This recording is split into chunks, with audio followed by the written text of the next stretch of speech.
Welcome to star kitchen சமையல். இன்றைக்கி வந்து நம்ம நவராத்திரியின் 10வது நாளுக்கான, அதாவது விஜயதசமிக்கான பிரசாதம் ரெசிபி தாங்க செஞ்சு காமிக்க போகிறோம்.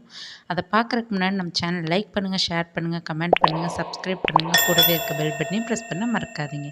இன்றைக்கி வந்து விஜயதசமிக்கான பிரசாதமாக பால் பாயசம் எப்படி செய்யலான்னு தாங்க பார்க்க போகிறோம். பால் பாயசம் செய்யறதுக்கு வந்து ஃபஸ்ட்டு வந்து ஒரு பாத்திரத்தை வந்து அடுப்பில் வச்சுக்கலாம்.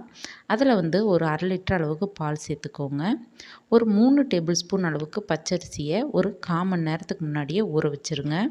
பால் நல்லா காஞ்சு கொதித்து வரும்போது நம்ம எடுத்து வச்சுருக்கக்கூடிய பச்சரிசியும் இதில் சேர்த்துக்க போகிறோம்.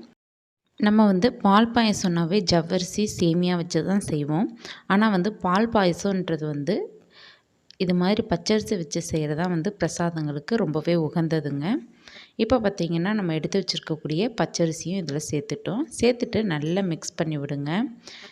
மிக்ஸ் பண்ணி விட்டுட்டு ஒரு 1/2 லிட்டர் அளவுக்கு தண்ணியும் சேர்த்துக்கோங்க. சேர்த்துட்டு அரிசி நல்லா வெந்து வரணும். வெந்து வந்ததுக்கப்புறம் வந்து நம்ம இதில் சுகர் வந்து ஆட் பண்ணிக்கலாம். இப்போ பார்த்திங்கன்னா நல்லா வந்துருச்சு. இப்போ வந்து நம்ம 1 கப் அளவுக்கு, அதாவது 1/2 லிட்டர் பாலுக்கு வந்து ஒரு 3 டேபிள் ஸ்பூன் அளவுக்கு பச்சரிசி ஊற வச்சுருந்தோம். இதுக்கு வந்து ஒரு 100 கிராம்லேருந்து 150 கிராம்குள்ளார ஜீனி சேர்த்துக்கோங்க. சேர்த்துட்டு ஏலக்காய் தூளையும் சேர்த்துக்கோங்க. நல்லா பார்த்திங்கன்னா கண்டன்ஸ் மில்க்லாம் நம்ம சேர்க்காமையே ரொம்ப க்ரீமியாக இருக்கும் நம்ம இப்போ செய்யக்கூடிய பால் பாயசம்.